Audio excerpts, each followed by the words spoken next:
importantíssimo, entendeu? Só que agora não, meu irmão. Agora não. Agora eles estão propositalmente sucateando tudo. Querem uma crise mundial. A verdade é essa, é provocação. O que está acontecendo hoje no Brasil está acontecendo no mundo. É proposital.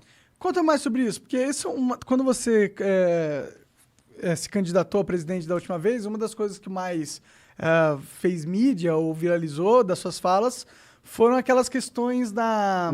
Ursal. E FEMA, Ursal. Essas paradas todas. Tipo, parece que tu tem uma visão que existem organizações mundiais e elas têm agendas, elas são famosas, não, elas são poderosas, são grandes. Qual é? Quem que é? Quem que são? Olha são só, uma só? São duas? Isso é notório, isso é de saber de muitos hoje. No início brincavam com isso. No início era só teoria da conspiração. Em 2018, tudo que eu falei a priori, muitas das coisas viraram meme, brincadeira, né? Mas depois as coisas foram se concretizando. Aí a loucura se tornou realidade, né? Quando foi falado, olha, vem um cenário de morte de massa, quando foi citado o FEMA, quando foi citado a própria Ursal, a Ursal está dentro da Constituição. No capítulo número 4 da Constituição, no parágrafo único, você vai ver o desejo de construir uma sociedade latino-americana de nações. Está lá, está escrito. Abre aí, qualquer capítulo? Artigo 4, parágrafo único da Constituição Federal. Pode fazer a leitura aí. E o que é essa Ursal? Um grupo de pessoas? Na verdade, sabe a única questão? Eu acho... Eu vou falar o que é a Ursal, tá? Uhum. A União da República Socialista da América Latina. Tá. Quando nós citamos isso, nós tínhamos conhecimento de um grupo que se reunia para tratar sobre esse assunto. Eu acho que esse assunto sendo tratado abertamente, está ótimo, meu irmão. Tratem desse assunto porque é uma corrente, é o que você acredita. Mas não fique em segredinho, não. Não fique em quatro paredes escondendo do povo. Quando foi tratado também sobre o Foro de São Paulo, falou que não existe e tal, e depois se deparou com vídeos próprios falando de Foro de São Paulo. Para com isso, meu irmão. Não para de ocultar. Se você tem uma solução, se você tem uma corrente, se você quer mostrar algo novo, então expõe esse algo novo. Coloca a transformação para jogo. Mostra aí o que você tem. Assim como foi a questão da FEMA. Se você pega a FEMA, nós estamos falando de uma agenda, uma agência federal de gestão de emergência. Está superior ao presidente dos Estados Unidos. Ele passa, o presidente ele passa a Constituição dos Estados Unidos. Quando ele entra em ação, o presidente tem que ficar caladinho, a Constituição, eles rasgam a Constituição e tomam o poder. Por que esses homens fizeram milhares, milhões e milhões de caixões? Por quê? Para quê? Qual a finalidade? Por que eles estão fazendo milhões e milhões de abrigos? Caixões, o FEMA fez? Sim, é a FEMA que está por trás de caixões. Puxa essa notícia. Eu tô meio por fora, só para contextualizar a galera. É legal para você visualizar. Sim, eu realmente quero entender, eu tô curioso. Então, no primeiro momento, quando você fala, é loucura quando você está falando isso. No primeiro momento, quando você solta... assim que existem organizações mundiais secretas que têm alto poder político, eu tenho certeza que existe. Até porque você tem muitas pessoas muito influentes, elas com certeza conversam entre si, com certeza têm conluios entre si, e com certeza eles não querem expor isso para todo mundo. Não faz nem sentido, entendeu? Eu vou falar uma real para os senhores, tá? Sabe essa briga toda interna nossa, de esquerda, direita? Ambos servem a eles. Ambos servem a eles. E o que Bolsonaro e Lula servem a esses mesmos senhores. Quem são, da senhora? Nós temos... no alto da pirâmide, 13 famílias. E embaixo, um comitê de 300 pessoas. Coordenando e comandando tudo, meu irmão. Controla essa mídia aí que está em ação aqui agora. Eles derrubam isso aqui, fica todo mundo aí tenso porque fica sem. Eles controlam. A probabilidade deles derrubarem isso aqui hoje existe. Quanto mais verdade você falar, mais... porque a loucura do passado começa a se tornar realidade. Começa a se tornar realidade. Qual é o grande cenário? Não tem como você olhar a transformação do Brasil olhando para o Brasil apenas. Tem que ser olhado a geopolítica de forma mundial. Entendeu?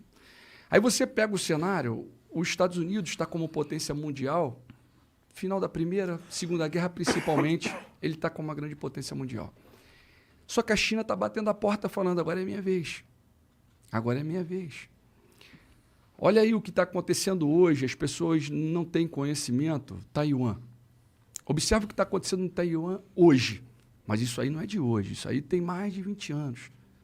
Mas só que o conflito hoje está tenso. A China está cada vez mais querendo tomar controle de Taiwan.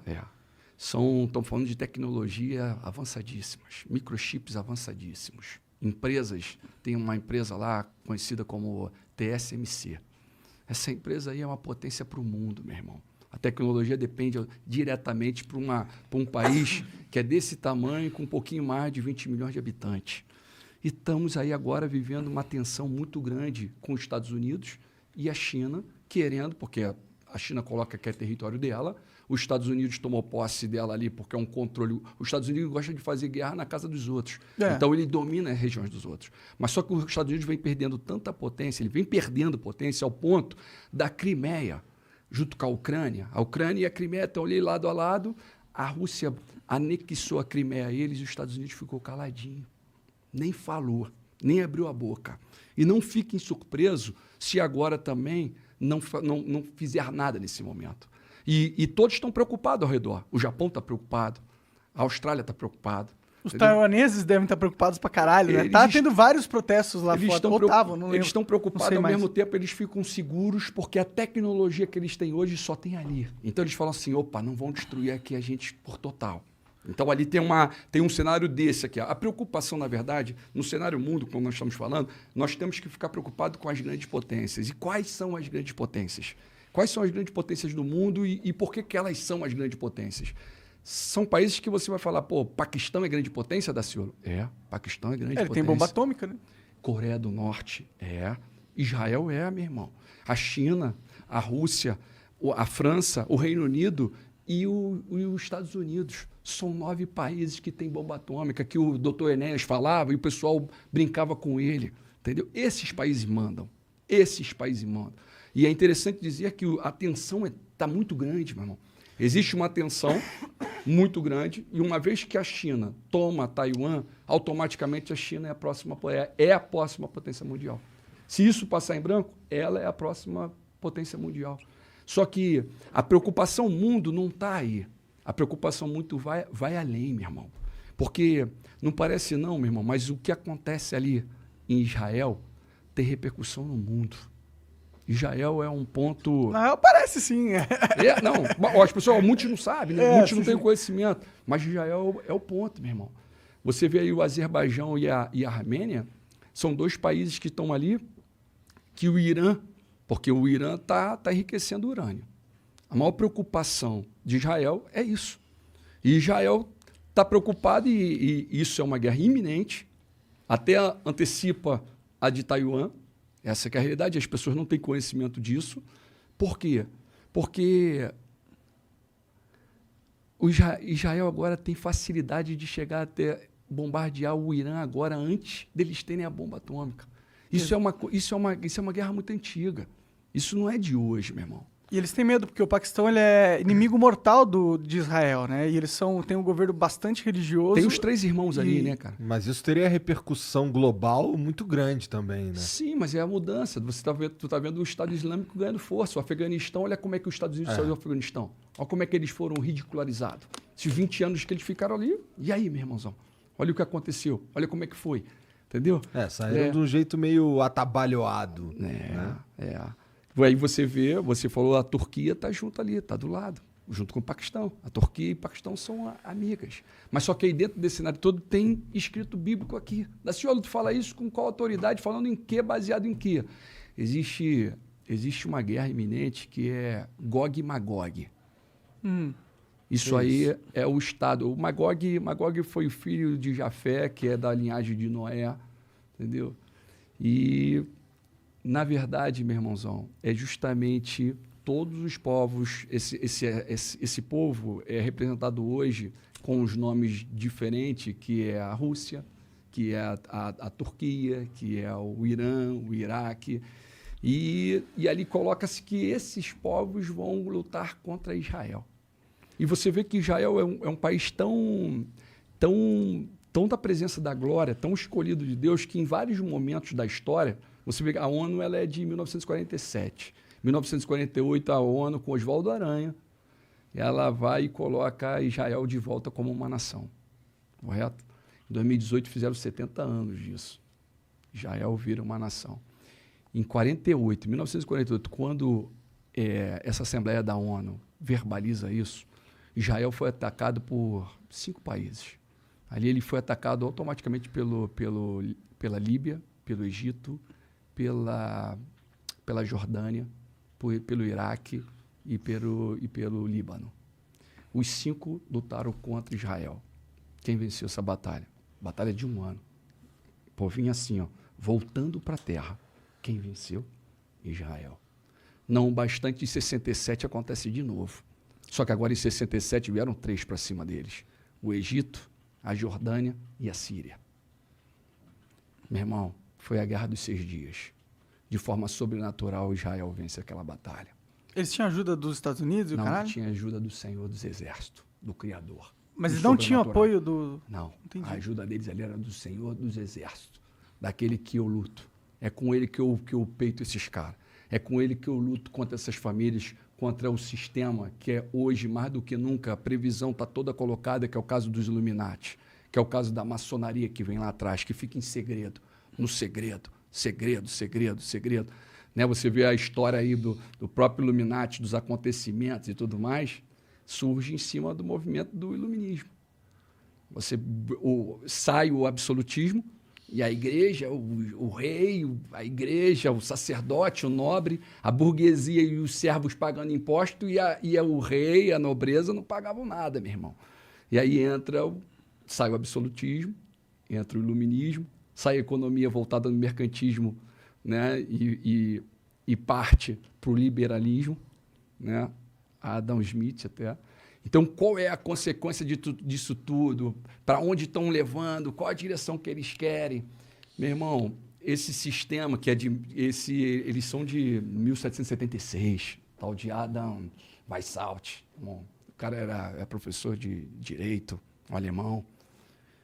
Hoje eles estão atuando até hoje, varão. Essas maldades todas aí, ó, esse sistema de hoje que está acontecendo no mundo, são eles que estão provocando. A troco de poder? A troco de... Assim, ó, é quando hoje você tem 8 bilhões de pessoas pelo mundo. É uma quantidade muito grande, 8 bilhões para eles. Eles começam a perder controle. Então chega um momento que eles trazem guerra, trazem caos e matam uma massa. Só que agora a preocupação justamente que agora as guerras atuais que estão próximas e com probabilidade de acontecer, nós estamos falando com bomba atômica. Que é muito pior. Mas essa guerra acaba com o mundo, né? Em teoria, se acontecer, né? Porque... Na verdade, se você entra na internet aí, vai ver quantos banners, quantos abrigos subterrâneos estão sendo colocados de autoridade, de pessoas do poder. Existe livro de crônica. A crônica, ela conta a história passada. Nós sabemos a história até os nossos avós. Nós não sabemos mais. Nós paramos ali. Os caras sabem a história de 1000 anos atrás. Eles sabem o que aconteceu hoje há 1000 anos atrás. Essas famílias que controlam esse sistema, entendeu? Essas famílias. Eles têm um recorde, só que em inglês e em português, um arquivo. Eles têm um arquivo da história que é superior até o arquivo conhecido pela humanidade, você diria? Sim, eles têm o controle da humanidade. Eles controlam, meu irmão. Na verdade, a ordem divina é crescer e multiplicar. Enche e subjuguem a terra. O mal ele vem para matar, roubar e destruir. E o mal cobra deles almas. Matem aí, agora é hora de morrer, eu quero almas. Não quer poder? Eu quero almas. É igual aqueles filmezinhos. Só que é tão loucura que você tem que dosar a informação. Você não pode falar muita coisa. De que forma... Desculpa. Pode falar. De que forma eles controlam... como você vê eles controlando a humanidade? Assim, tipo, quais são as ferramentas mais importantes deles atualmente? A principal é essa que nós estamos falando aqui agora. A mídia. Sim. Controle total. Entendeu? Você vê ó, a própria pandemia. Nós estamos o quê? 4 milhões? Não chegamos a 5 milhões no mundo de morte. Mas há pouco tempo atrás, não muito distante, você teve a peste negra. Morreu mais de 50 milhões. Você teve a gripe espanhola. Mais de 50 milhões. Então eu posso te garantir que eles têm algo muito pior por vir. Muito pior. Daciolo, como é que libertamos e salvamos a nossa nação, então? Como é que seria isso? Que confronto é esse? Igual o de Israel em 67, com o Senhor dos Exércitos. Leva um povo a clamar, meu irmão. E esse é meu propósito. Leva um povo a brincar dando glória a Deus, a debochar, a fazer meme, que ele está honrando e glorificando o rei. Esse que é Tu importante. diria que então essa pandemia que a gente vive é o início de um plano? Eles começam assim, ó, eu sou contra qualquer obrigação. É como se eu falasse aqui, meu irmão, agora tu tá obrigado a parar de fumar. E aí tu vai falar, pô, obrigado, então tá bom, vou virar ali, vou pegar um cantinho e vou fumar. Não é assim que funciona? Quando Acabou, é meu obrigado, irmão. quando é imposto, Entendeu? algo, sim. Isso tem que entrar, tem que ser dentro de você, meu irmão. É algo que vai explodir dentro de você e vai trazer transformação e você vai tentar, que vai ser assim. Vai ter algum momento que você vai tentar, pô, não desceu legal essa. Tu vai mudar a erva e tu vai ver, pô, não foi boa também não. Sabe o que é isso? O Espírito Santo de Deus te incomodando, falando, meu filho, eu quero você agora com outro propósito. Vem Mas cá agora comigo. que eu fumo e gosto pra caralho, ele falando vai lá e fuma, não? Não, meu irmão, eu posso falar, ele te ama da mesma forma. Entendi. Ele te ama da mesma forma. Ah, com certeza. Entendeu, né? meu Não é irmão? porque eu Ele tem um uso uma propósito para a erva. tua vida maravilhoso. Entendeu? É real, varão. É real. Ele é tudo. E aí, e essa transformação e esse grande propósito, hoje, mais do que nunca do Cabo da Ciolo, o propósito que eu vi quando eu estive como candidato, foi no propósito de anunciar reino. Então, quando eu chegava ali para debate, quando eu estava ali, eu estava com a Bíblia do meu lado ali e tal, parado ali, poderia fazer qualquer pergunta, eu ia te responder, mas em todas as oportunidades eu ia poder falar um pouquinho do amor, um pouquinho de algo, só um pouquinho. E deu pra perceber na sua atuação nas últimas eleições que você realmente falava bastante das coisas que você acredita e tal. E eu sei que, pô, o que te levou lá pra você virar candidato foi